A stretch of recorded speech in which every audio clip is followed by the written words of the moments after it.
মা নিরামিষ দিয়ে খাইতে পারতেছি না, কিছু একটা করো শিগগিরই। আচ্ছা কি খাবি? শুটকি মাছ বাটুম হেদে ভাত খাবি তো? আমাকে কি করতে হবে কও? শোন, তাহলে পেঁয়াজ আর রসুন গুলা আর কয়টা লঙ্কা আমার রেডি করে দে কাইটা। ঠিক আছে। গরম ভাতে শুটকি মাছ বাটা দিয়া দারুণ লাগে কিন্তু খাইতে।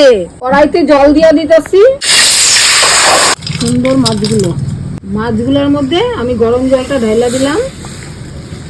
গরম জলে ভিজাইয়া ভালো করে ধুইয়া পরিষ্কার করে নিতে হইবে। কড়াইতে তেল দিয়া দিলাম, শুকনো লঙ্কা দিয়া দিলাম, রসুন গুলাও দিয়া দিতেছি।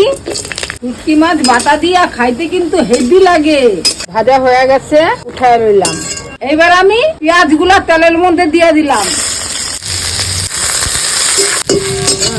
ভালো করে কলপাত দিয়া ধুয়া লইলাম। একদম এই মাছে বালি থাকে, বেশ বালিগুলা ছাড়াইয়া একেবারে ধুইয়া বাটু মাছগুলারে। বাটার মধ্যে দিয়ে আগে বাইকটা লই, এক বাটাইতেই একেবারে মিহি হয়ে গেল। আমি এবার রসুন আর লঙ্কা গুলা বাইকটা লমু, একবারে সব বাইকটা লইতেছি।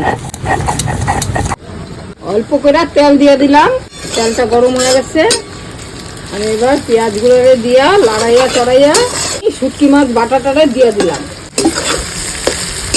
আমাকে বুড়িটা ভালো করে শুটকি মাছ বাটা দিয়ে ভাত খাইবো। গন্ধটা তো ভালোই রয়েছে, পাড়ার লোকে জানতে পারবো। লবণ হলুদ, এবার মনে হবে না শুটকি মাছ বাটা। অসাধারণ।